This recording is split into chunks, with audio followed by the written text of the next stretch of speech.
Imagine finding a house worth hundreds of thousands of dollars, negotiating a price with the owner, and making $10,000 from the deal without ever actually owning the house.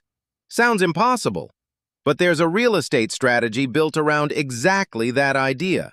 It's called wholesaling, and today, we're following the money. This is Cash Flow Files, where we break down how money actually moves.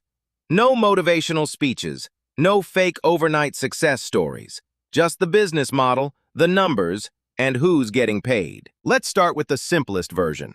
A real estate wholesaler looks for a property where the owner may be willing to sell below what an investor believes the property could ultimately be worth.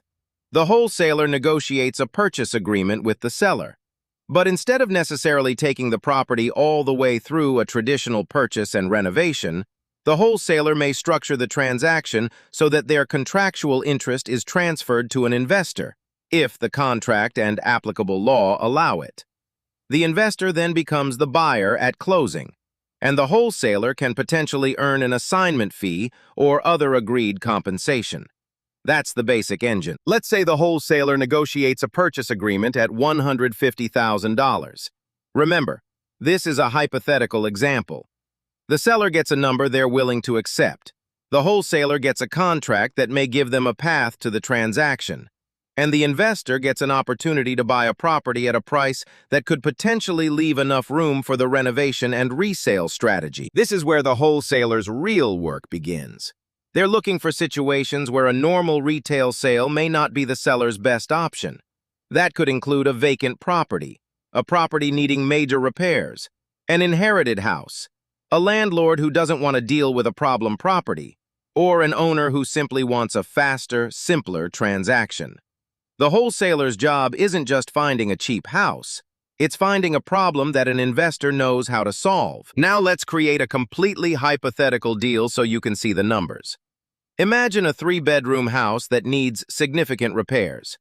After researching comparable properties, an investor estimates that a renovated version could potentially sell for around $250,000. But this isn't a $250,000 house today.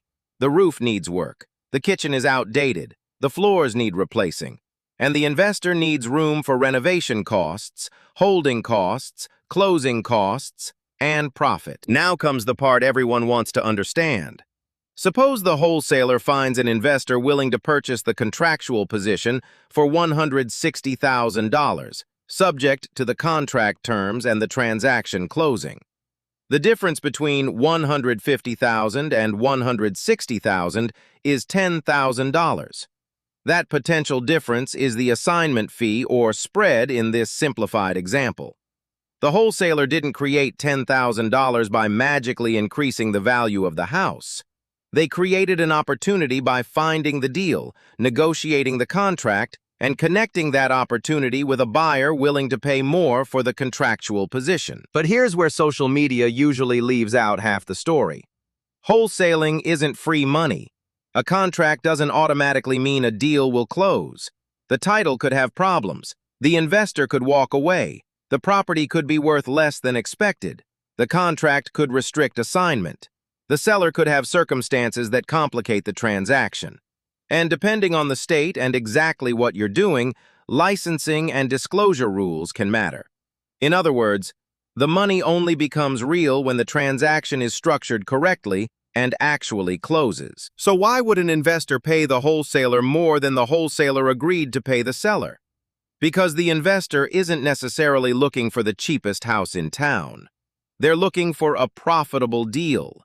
If the investor believes the property can be renovated and sold or rented for enough money to justify the purchase, renovation, financing, holding, and closing costs, paying a wholesaler a fee can still make sense. The investor is essentially paying for the opportunity. Let's put the entire thing together. Seller agrees to a hypothetical $150,000. The wholesaler finds an investor willing to take the deal at $160,000. The potential wholesale fee is $10,000. The investor then takes on the property and its renovation. If the investor spends another $40,000 on renovations, plus other transaction and holding costs, the economics still have to work against the eventual resale or rental value. That's the key. Everyone is looking at a different part of the same transaction. And that's why the real skill in wholesaling isn't simply finding a house. It's finding a problem, understanding the numbers, finding a seller who actually wants a solution, finding an investor who understands the opportunity, and putting the pieces together without misrepresenting what you're selling or what you actually control. The biggest mistake beginners make is chasing houses instead of chasing good deals. So the next time you hear someone say they made $10,000 from a house they never owned, don't immediately assume they bought a house for nothing. Ask a different question. Where did the money actually come from? Because in business, the money is always moving. The seller wants a solution. The investor wants an opportunity. And the person who can connect the two can potentially get paid for creating that connection. This is Cash Flow Files. We follow the data, we break down the business, and most importantly, we follow the money. Subscribe, because next time we're breaking down another business hiding in plain sight.